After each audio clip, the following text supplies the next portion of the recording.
Bueno, estamos nuevamente con nuestra amiga, la investigadora, la prolífica escritora Débora Goldstein, y muy puntillosa escritora, investigadora, escritora, bibliotecaria. Bienvenida, Débora. Gracias, Rubén. Un gusto estar otra vez con tu audiencia y con vos. Bueno, lindo charlar. Todos los días uno se hace preguntas de qué es, en dónde estamos parados, ¿no? En esta realidad que es tan... ¿Sabés qué me pasó con el tema de Pepe Mujica, ¿no? Ah, Sabés que estaba, bueno, estuvimos con Gustavo Silvestre acá, que presentó el libro de Pepe Mujica. ah, Y yo sabés que tenía un déjà vu como que ya estaba muerto, ¿no? Entonces, cuando recibo la noticia del fallecimiento, me pasó a mí y le pasó a un compañero de trabajo mío, ¿no? La misma situación. Por ahí asociamos la presentación del libro o algo de eso, y yo le decía a mi esposa, le digo, esto parece un bucle de tiempo, ¿no? Donde algo que pasó antes, pasó después, como que hubiera divergencias en las líneas temporales. Pero bueno, eso es una ocurrencia de uno, ¿no? Pero te digo, hay tantas cosas que están pasando día a día sí, que es un año intenso en que nos dejen personas que realmente importantes, ¿no? La muerte de Francisco, ahora la ah, de Mujica, ¿no? La verdad que un año muy intenso. con todo lo que mueve eso, ¿no? Porque yo te digo que estaba viendo una película de Netflix que no es nueva, que hablaba de la vida de Francisco hasta el papado, ¿no? Y bueno, te recuerda épocas que uno vivió eh, y que vivió intensamente, donde decía, esto pasó acá en la Argentina hace poco y parece Sí. que estamos intentando repetir las mismas cosas, ¿no? Lo mismo estamos viendo a nivel mundial, ¿no? Que hay como un querer repetir cosas que fueron tremendas para la humanidad, ¿no? Bueno, por eso es muy bueno lo que está pasando con el Eternauta, me parece muy bueno Ah, que de pronto no, ha sido un hito mundial todo su estreno y la verdad ha dado pie, bueno, cosas tristes dentro de acá los discursos que se escuchan con respecto al tema, pero a nivel mundial, bueno, querer saber realmente quién era su escritor, ¿no? Sobre todo. Y nada, todo lo que se hable con respecto a eso, ¿no? Si bien la serie ha sido un poco cuidando que eso no se desbordara, pero bueno, es inevitable, ¿no? Y nos puso en el mapa mundial nuevamente con respecto a nuestro pasado. y lo que pone también es un mensaje, ¿no? O sea, el Eternauta, el mensaje básico de que somos en sociedad, que nadie se salva solo, ¿no? Sí, parece un cliché de otra época, porque realmente en esta época parece todo lo contrario, la adopción de ese leitmotiv, como se diría, ¿no? O sea, parece otra humanidad, como decíamos nosotros los esotéricos. Pero bueno, nada, tratando de que obviamente parece que el mensaje es un mensaje que volvió a pegar, y especialmente en la gente joven, ¿no? Que se acercó un poco a la serie y todo lo que conlleva detrás, ¿no?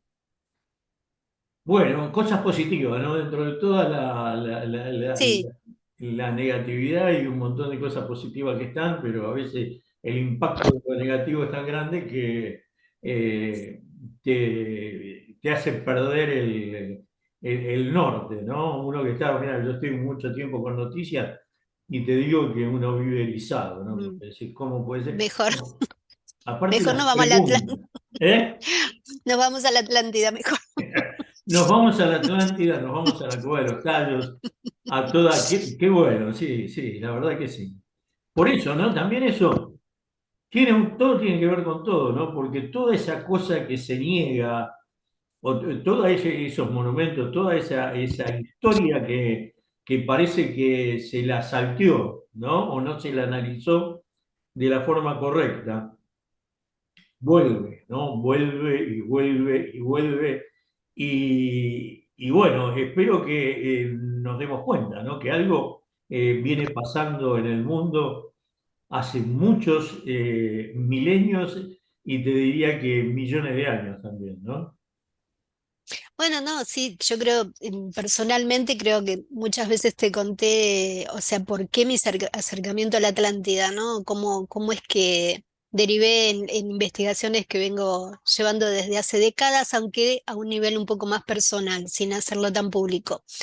Pero creo que te dije, cuando fui muy chica, junto a mi mamá, el encuentro OVNI, que siempre hablamos allá en La Boca, tuvo un impacto distinto al resto de las personas que tienen acercamientos con los UFO, porque mi diferencia fue que yo después de ese avistamiento que tuve, que fue muy cercano, después empecé a empezar en la Atlántida, ¿no? Fue una cosa muy rara. Porque era muy chica, porque además en mi casa yo no tenía hermanos, no teníamos libros, éramos realmente estábamos viviendo bastante pobres ahí en un conventillo de La Boca, así que bueno, nada, digamos, fue extraño toda la situación de cómo de pronto derivé en la cuestión de la Atlántida. Así Ahora, que, nada es casual, ¿no? Yo te digo, bueno, a esta altura del partido uno a veces hace recuerdos de cuando era chico y hay tantas cosas que estaban presentes ahí que se volvieron a repetir en el transcurso de la vida, ¿no? Entonces decís, ya el mensaje venía desde ahí para que uno eh, pudiera prestar atención a todas estas cosas que están pasando, que las pudiera ir siguiendo, ¿no? Porque no es casualidad, ¿no? No es casualidad que estés investigando esto, no es casualidad lo que te pasó, no es casualidad lo que viste. O sea, creo que todo tiene un sentido, lo que pasa que a veces no nos damos cuenta, ¿no? no, bueno, yo siempre lo sentí como un disparador, ¿no? Un disparador que me tomó mucho tiempo analizar. Siempre descarté, como digo, la cuestión extraterrestre de una. No pensé que alguien se iba a molestar desde los espacios siderales para ir a visitar a Deborah Golster cerca de un conventillo. Me parecía algo siempre me pareció, me ponía en ese lugar y no me veía por ese lado, pero bueno, también obviamente después empezó la otra cuestión, que era quién era. ¿Por qué después ese pensamiento obsesivo con el continente perdido que, digamos, siempre se instaló en mi vida? Y se instaló de una forma, ¿no? Que también coincidía con una cierta visión, porque la Atlántida tiene muchas visiones geográficas, y mi geografía mental siempre estuvo con el alba en el Caribe. Todo lo ocurrido en el Caribe, ¿no? Más allá del triángulo, pero que bueno, ahí yo pensé que había un punto que unía mi historia con el asunto del Caribe, ¿no? O sea, la Atlántida caribeña, como se diría. Así que bueno, siempre Bueno, hay un tuve, montón de tuve, cosas ahí, ¿no? En el Caribe con sí, sí. los fenómenos magnéticos. Claro, bueno, ahí hay dos lecturas, ¿no? Que siempre se hacen, ¿no? Si los rumores son ciertos de que algunos vestigios del continente perdido estén bajo sus aguas, o si también se sabía quién se instaló por ahí, que ese lugar era centro de niveles magnéticos muy fuertes, ¿no? O sea, es un punto central en el planeta, ¿no? Hay dos cuestiones, y el quien sabía se instaló y aprovechó estas cuestiones que pasaban a nivel electromagnético, o realmente el hundimiento de la Atlántida incidió en que ese lugar estuviera tantas cuestiones que hoy conversamos a veces sobre lo que ocurre en esa zona, ¿no? Que esa zona que es llamada el Triángulo, que lo bautizó un poco Vincent Gaddis, viejos escritores, después le siguió Ivan Sanderson o sea, escritores que yo sé que la gente ya ha olvidado, pero que son los escritores que iniciaron un poco, y después obviamente Berlis que un poco lo divulgó a nivel mundial, pero que bueno, había gente ya que venía un poco trabajando con respecto a todo lo que sucedía en esa parte del planeta, ¿no? Ahora también se habla de civilizaciones subacuáticas, ¿no? Que ciudades Mira, no, yo te digo, o sea, yo personalmente apunto a mi estudio y lo que voy ahora a presentar una próxima conferencia por primera vez, que voy a presentar algo de la Atlántida, nunca lo hice, hablé en mi libro, detallo sí, doy algunas pistas un poco, pero que bueno, ahora voy a presentar lo que yo creo que más o menos la gente necesita un poco conocer, ¿no? La Atlántida moderna me interesa, ¿no? La Atlántida del siglo, ya del inicios del siglo XX, en adelante. ¿Qué es lo que tenemos? ¿Qué es lo que podemos, qué lectura podemos hacer de todas las cuestiones que ahora, de información que tenemos? Eso es lo que a mí me interesa y enfocado, como digo, enfocado, mi enfoque es en el Caribe, ¿no? Porque yo sé que hay gente que cree en la Atlántida Mediterránea, en la Atlántida Minoica, en la Atlántida Antártica, en la Atlántida Ártica. Yo me enfoco en el Caribe. Mi pensamiento está ahí y de los hombres que han investigado, por qué se ha investigado, quiénes los han investigado, y cuál es su conexión con el tema de la cueva de los tallos, ¿no? En definitiva. Bueno, lo que hablan de una Atlántida también que pobló el mundo, ¿no? Toda esta que era parte de una Atlántida. Eh, Hay evidencia de civilizaciones avanzadas por todos lados. Ahora, si eran la misma, el mismo tronco, eso no lo sabemos. Ahora, ¿qué pasó? También. Bueno, es difícil porque según los atlantólogos dicen que esto ocurrió hace casi 12.000 años atrás, por decirte una cifra, ¿no? cercana de lo que se dice de la Atlántida, ¿no? Que habría habido un continente que obviamente en la historia no lo registra, que habría unido África y Sudamérica, por ejemplo, habría sido como una especie de puente, ¿no? Ahí en el Atlántico. No sabemos si fue un continente, si fueron varias islas, parece que después se distribuyó en varias islas, pero a mí lo que me interesa es una parte de ese hundimiento que es la llamada Poseidea, como le decía Casey, ¿no? O sea, todas las lecturas de Casey también voy a hablar de ese tema, de la importancia de Edgar Cayce como psíquico y como para mí un referente que realmente hace que la Atlántida vuelva, como le dicen, el Atlántida Rising, ¿no? El ascenso de la Atlántida, el ascenso de la bajada de las aguas hace que la Atlántida nuevamente suba y eso ha puesto como nerviosos a un montón de grupos que eso es lo que yo quiero conversar también, ¿no? A Voy a eso es ir lo por que ahí. plantea Case, que Claro, no, Case decía, o sea, él hizo unas lecturas, empezó en el en el siglo del año 23, ponele, hasta el año 43, estuvo 40, casi 20 años dando lecturas fijas de la Atlántida, reunió casi más de 700, hizo algunas visiones que tenía, porque él lo que hacía era recuperar como un poco te decía qué había sido vos en tu vida pasada, ¿no? A veces sin verte, siquiera con tu nombre y apellido. Bueno, un psíquico realmente extraordinario. Voy a hablar de cosas que no se saben de Edgar Cayce, no se ha ampliado mucho acá en Argentina. Así que bueno, voy a presentar unas cuestiones que me parecen importantes. Y lo que él decía, bueno, hablaba de esto, ¿no? De que una porción importante, que es tecnológica de la Atlántida, obviamente se hundió ahí. ¿No? Está hundida ahí en la zona de Bimini, de las Bahamas, del Caribe, en pleno Caribe. Ahí está la cuestión, ahí se teje todo. Y que además nos convoca, ¿no? Esta cuestión de por qué América después, por qué esta cuestión de nuestro continente, de ocuparlo de alguna manera, ocupar el continente americano rápidamente, y todas las cuestiones ocultas que todavía nosotros ignoramos, ¿no? Y lo que se cuece ahí, ¿no? A lo que se cuece ahí en Bimini, ¿no? Que es el centro, decía, donde Casey decía que uno de sus templos principales, y la cuestión tecnológica de los cristales y todo, está hundido ahí en ese sitio. Exactamente. Entonces, ese es va a ser mi aporte. Creo que acá en Argentina nunca se ha hecho.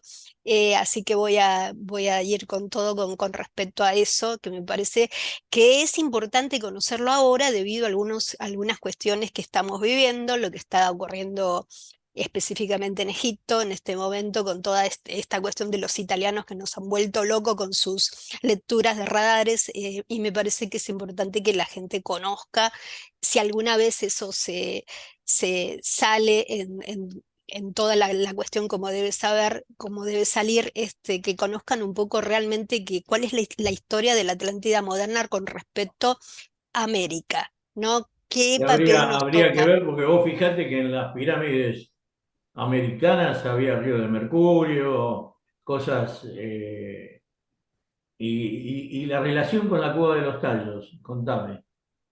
Bueno, en mi libro yo di unas señales que tiene que ver con eso, ¿no? Específicamente más con la colección Crespi, ¿no? Por ahí puedo decirlo, hasta ahí lo puedo decir. Ese va a ser el tema de mi conversación, de mi charla, ¿no? De lo que voy a presentar, ¿no? Como todas estas piezas se unen, desde Bimini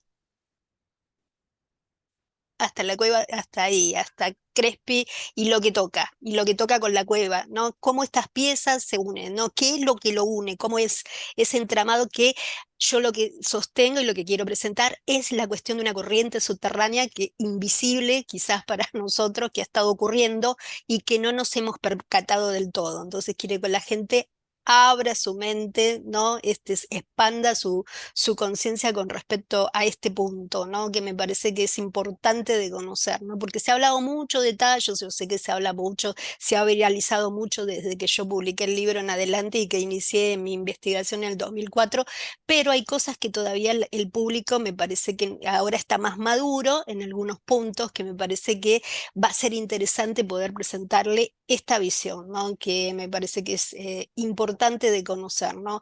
Yo creo que son los tiempos, que hay un público un poquito más maduro, como digo, para entender ciertas cosas que además tienen que ver un poco con lo esotérico y lo oculto, ¿no? De alguna manera.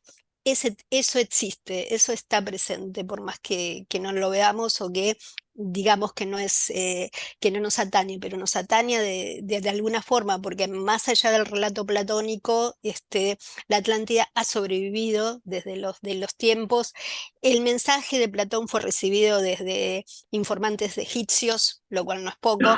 Nos está diciendo algo, Platón nos está dando una pista importante de dónde viene todo ese material que su abuelo, Solón, le entregó, ¿no? De parte de los sabios egipcios para que él lo divulgara de una manera que hay que entender que cuando Platón lo presentó, todo el tema de la Atlántida lo hizo un poco, lo dibujó un poquito, lo noveló un poquito con esa cuestión de la guerra con los griegos, ¿no? Que los griegos le ganaron a los atlantes y todas esas cosas que nos filosofió, como yo digo un poco, Platón, pero lo cierto es que, bueno, había un mensaje, Platón también era un gran iniciado, obviamente en ese momento no, había como un tabú con la Atlántida, la destrucción de la Atlántida provoca una ruptura en las escuelas esotéricas, provoca como una especie de, se vuelve todo un poco más tenso con respecto cuando se habla de la Atlántida. De hecho, se tardó mucho en volver un poco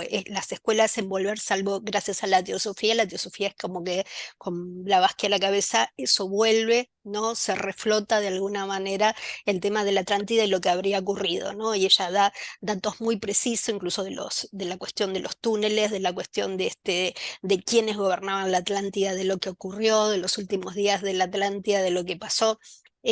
Así que nada, es importante porque la transmisión empieza con la teosofía y sigue hasta, empieza toda una cuestión, pero que en el siglo, yo lo que quiero mostrar, más allá de eso, que eso ya también se conoce un poquito, es algunas cosas que no se han conocido que pasan desde el siglo XX en adelante, ¿no? Con respecto a la Atlántida. Y también es interesante lo que voy a exponer, es qué decimos en la actualidad de la cuestión Atlante, ¿no? Que la cuestión Atlante está con esta cuestión de los criptoterrestres. ¿Qué dicen las potencias? ¿Qué dice la CIA de la Atlántida? Eso lo voy a exponer también. ¿Qué está diciendo la CIA de la Atlántida? ¿No? Increíblemente, la CIA habla de la Atlántida, ya lo van a ver. O sea, ¿no? Estas cuestiones de que ahora es importante, por eso digo, son los tiempos, porque digamos, se está reconociendo muchas cosas que antes no se reconocían, se está empezando a decir la cuestión más terrestre y es ahí que, bueno, a mí me parece que es importante que yo pueda avanzar. Esperé mucho tiempo para hacerlo, pero me parece que ahora es importante, porque eso, digamos, fue lo que más se trató de no divulgar, ¿no? Siempre metiéndonos que la cuestión extraterrestre, que esto de los continentes era una pavada, que nadie estaba investigando nada, ¿no? Después nos enteramos, igual que los ovnis, después nos enteramos que Estados Unidos estaba poniendo guita a lo loco para hacer sus investigaciones de ovnis, Y bueno, así que bueno, aparentemente tienen algunos, dicen, de, ¿no? bueno, estaban haciendo las investigaciones del Arca de la Alianza, el tema de la visión remota, ¿no? Estaban a full con la visión remota, ¿no? De algún modo. Así que nada, bueno, es importante este doble discurso, lo que yo quiero exponer, este doble discurso con respecto a la Atlántida, que ha sido más todavía más ponzoñoso con respecto a que ha habido como una especie de destruir a cualquier arqueólogo, a cualquier estudioso, cualquier investigador que intente ir por el lado, y especialmente por el lado del Caribe. El ataque ha sido más por el lado del Caribe porque ahí saben que hay algo profundo y de hecho sabemos que en el 2001 hubo un descubrimiento importante en Cuba. En Cuba se realizó un descubrimiento súper importante por un equipo ruso-canadiense. Una ciudad, Ojo con ¿no? Una eso. ciudad de... Ahí ya se sabía de la década del 50 que ahí abajo había algo, ya se sabía hace muchas décadas y mucho antes ya se sabía que ahí abajo había algo, lo que pasa que, como dicen muchos, es la zona caliente, ¿no? Es la zona donde hubo el quilombo con los misiles, ¿no? Y curiosamente hubo el quilombo con los misiles en esa zona. Nada, ahí, digamos, yo al principio era un poco escéptica con respecto a ese punto, pero después me di cuenta de que estaba muy equivocada, ¿no? De que ahí se cuece algo muy interesante. Así que bueno, no voy a explicar toda esa historia en sí, pero le afirmo, ¿no? Lo importante que es la zona de Bimini, a la cabeza, Bahamas, Andros, toda esa zona que conlinda con Cuba, ¿no? Conlinda con el Golfo de México, ¿no? O sea, donde está instalada además, debemos tener en cuenta la gente para decir la importancia que le da la potencia, está instalada AUTEC, ¿no? Que es una base que tienen los norteamericanos ahí cerca de Puerto Rico, si no me equivoco, donde, digamos, ¿no? Hacen como experimentaciones que no sabemos, quizás cosas que vemos ahí, que creemos que son otras cosas, están experimentando ya hace bastantes décadas, o sea, no son tontos donde la han instalado y por qué, así para monitorear qué pasa ahí, qué pasa en esa zona donde pasa mucho desde hace muchas décadas y también ha habido un intento por hacer que todo sea todo sea realmente negado en todo lo que ocurre, todo tiene una explicación lógica, obviamente como siempre pasa, pero ahora por eso es importante porque han salido una cantidad de informantes, igual hay que tener ojo con los informantes que están saliendo, ¿no? De pronto todos son informantes también de la CIA, lo que me llama mucho Algunas la son atención. desinformantes, ¿viste? Es raro lo que está ocurriendo, de pronto muchos, ¿no? De pronto tienen un rato de conciencia, ¿no? O me estoy muriendo y tengo que decir, Claro. decir de pronto esto, ¿no? Hay como una cuestión muy, muy loca que está Yo a veces sucediendo, veo ¿no? los accesos que tienen, el dinero que manejan y vos decís, pensemos bien qué nos dicen, ¿no? Y de dónde viene. Y sí, Porque, y sí, porque pero bueno, hay... hay una, sí, es interesante igual de pronto la cuestión, la admisión de la cuestión terrestre, ¿no? Que por muchas décadas esto trató de nunca ir por ese lado, ¿no? Como pasa, como lo te digo, ¿no? La Atlántida caribeña, ¿no? Siempre en los documentales vas a ver la Atlántida de España, la Atlántida mediterránea, la Atlántida de Egea o de Grecia, o sea, nunca vas a ver un documental profundo, pero profundo sobre la cuestión del Caribe, ¿no? Está como negadísimo. Pero bueno, es esta cuestión, ¿no? Que de pronto han Ahora vos empezado a fijate hablar, que incluso frente a Estados Unidos hay algo ahí, una anomalía, eh, como una entrada o algo de eso. Pero vos fijate, bueno, Estados Unidos está sentado, ya te lo digo, entonces ya voy a poner un viejo mapa con todos los túneles y bases del año 78, un viejo mapa que muestra todo, ¿no? Todo el Estados Unidos tipo queso, ¿no? O sea, queso gruyere, ¿no? ¿Dónde están esos túneles? ¿Qué son esos túneles de pronto, ¿no? Bueno, O sea, debajo que de una está ciudad engancharon otra ciudad. Estados Unidos para mí es como, ¿no? Por algo, pobre a Graham Hancock que quiso ir a ver en la cuestión de los moons, ¿no? Es una de las cuestiones históricas más importantes, arqueológicas que tiene Estados Unidos, como si son especie de, también parecen una especie de Nazca, pero a un estilo aún mayor en Estados Unidos.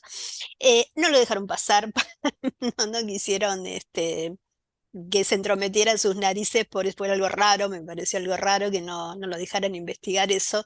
Así que bueno, pero Estados Unidos para mí es como que siempre digo, tiene que hablar a lo loco en su historia. Todavía ni hemos visto ni la mitad de lo que se tiene que revelar con respecto a la historia de Estados Unidos.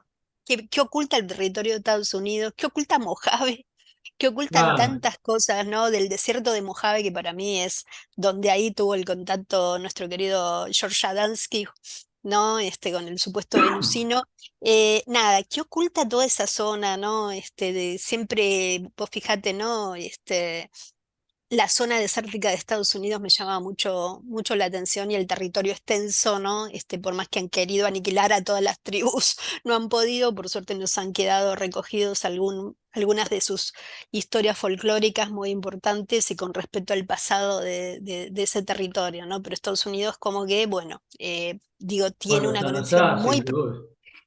Sí, pero más allá de eso hay una conexión muy profunda con respecto al tema de Atlante, ¿no? Empezando por Donnelly, Ignatius Donnelly, cuando publican por eso digo, en el siglo, fines del siglo XIX, empieza, vos fíjate que todo lo que es Atlántida moderna empieza en Estados Unidos a divulgarse. Empieza desde allá para acá, ¿no? O sea, Estados Unidos es el puntapié de que se inicia. eh, la divulgación de la Atlántida, nuevamente en la era moderna casi.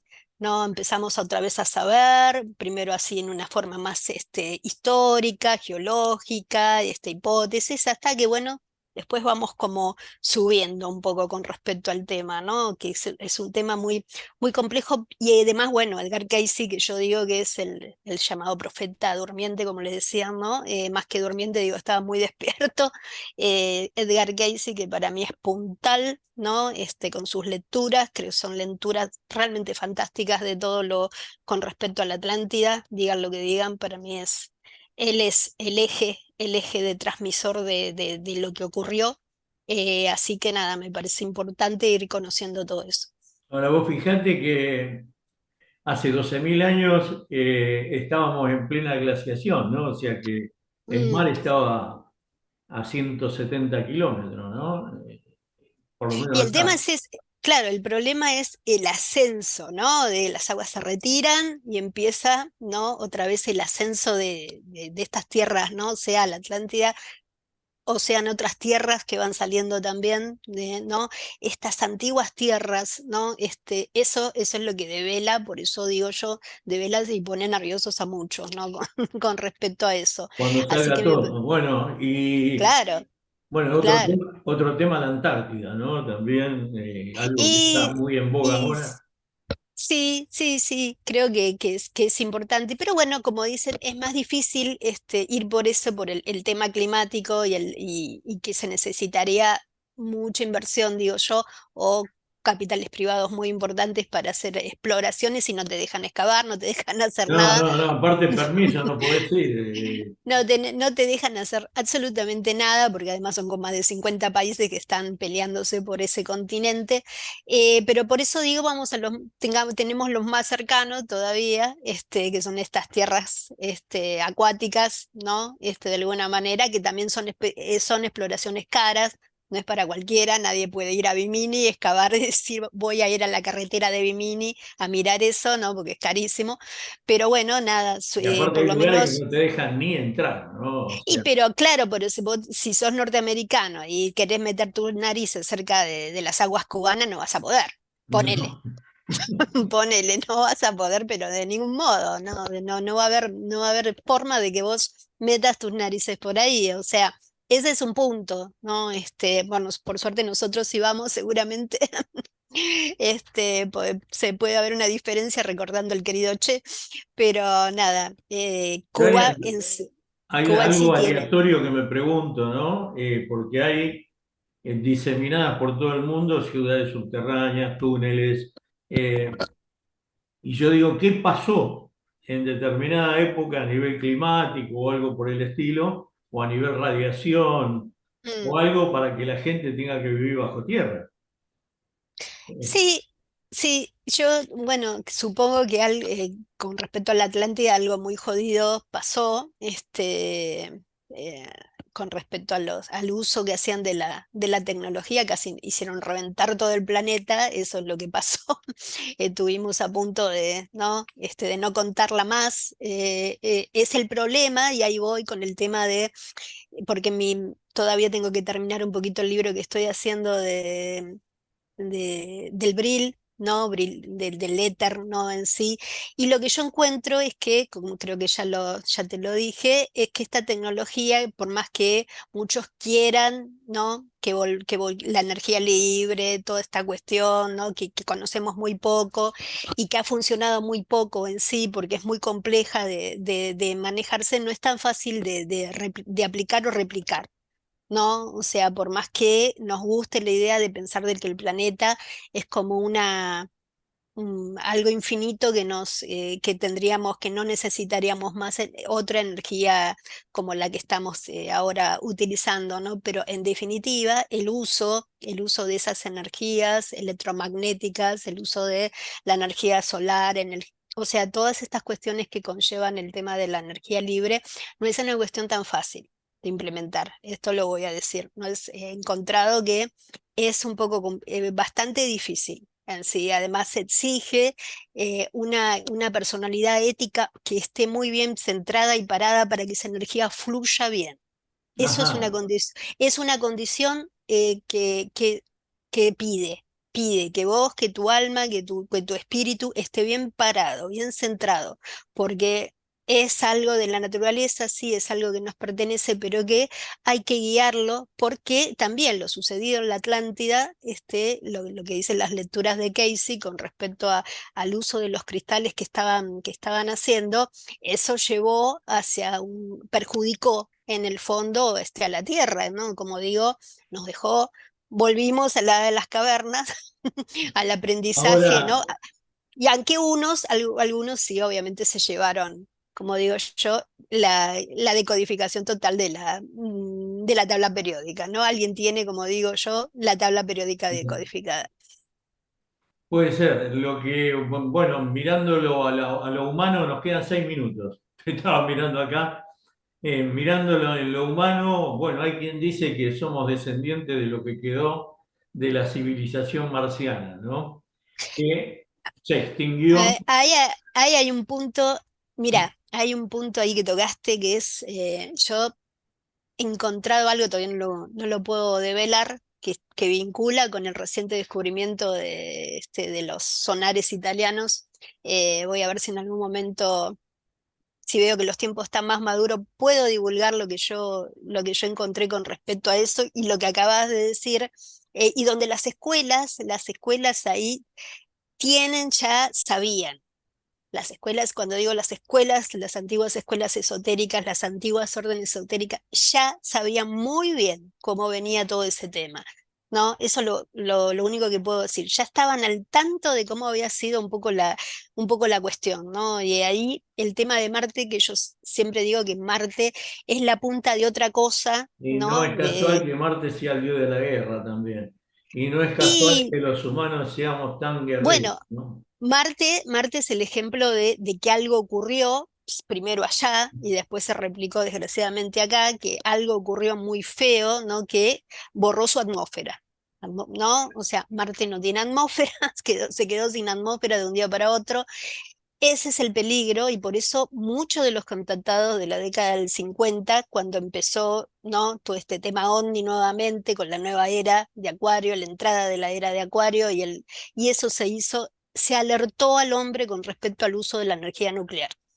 Todos los La bomba de mensajes, hidrógeno, ¿no? Que es. todos los mensajes iban, cuidado, cuiden el medio ambiente, cuidado con la energía nuclear, cuidado con la energía de hidrógeno, que parece que es la que voló el planeta que jodió la atmósfera de Marte, ¿no? O sea, siempre digo, el quinto planeta para mí Y lo desaparecido. prendés y se prende todo, ¿no? Exactamente, que era un planeta además acuoso, totalmente acuoso el que voló, el que se hizo pedazos, nada, es un tema que nos conlleve. Ya en el sistema solar ya teníamos un problema, después el problema de la materia, porque nuestro problema es la materia, ¿no? Las encarnaciones en la materia, ¿no? La materia es muy jodida parece, para nuestro espíritu, para Bueno, Casey nuestro... también decía que teníamos, que el cuerpo era una máquina, ¿no? Que para que el alma pueda transitar este plano. Sí, él llegó a decir también, parece, y lo tengo que profundizar, de que no todos tenían alma, un concepto que es más, con poco más, se ha hablado en las últimas décadas, ¿no? Que Yo no todos, lo leí, pero no lo profundicé, quiero profundizarlo también, porque sí, me hizo ruido. él habló de eso, ¿no? Y hay que entender que Casey era un hombre que antes de lanzarse a este mundo psíquico, que después lo arrastró y no era casual, ¿no? Ya había antecedentes familiares que voy a exponer eh, que ya venía de familia esta cuestión de Edgar Casey. Antes de entrar en ese mundo, él daba clases de religión, ¿no? O sea, era como, pertenecía a un movimiento así, muy secular, de Estados Unidos, de la parte granjera de donde él emerge, ¿no?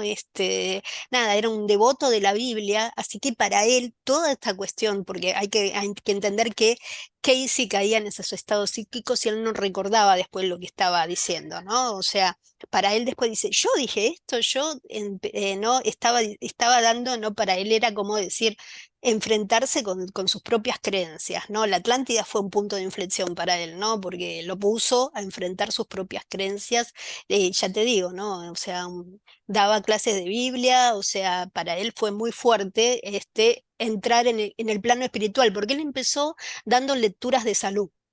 Sus primeras lecturas fueron todas de salud, de hacer preparados para mejorar el cuerpo, mejorar las enfermedades, o sea, ese fue, y eso llamó la atención, por eso se lo considera el padre de la medicina holística a Casey, ¿no? O sea, es un poco, comienza ese camino holístico, no era obviamente médico, pero después los médicos lo empezaron de Estados Unidos, muchos lo empezaron a consultar, realmente eran preparados rarísimos, pero que parecían dar resultados, o sea, tenía un conocimiento de la química y de la biología humana increíble, y después de eso él pasa a la cuestión espiritual empieza empieza a hablar de la cuestión espiritual.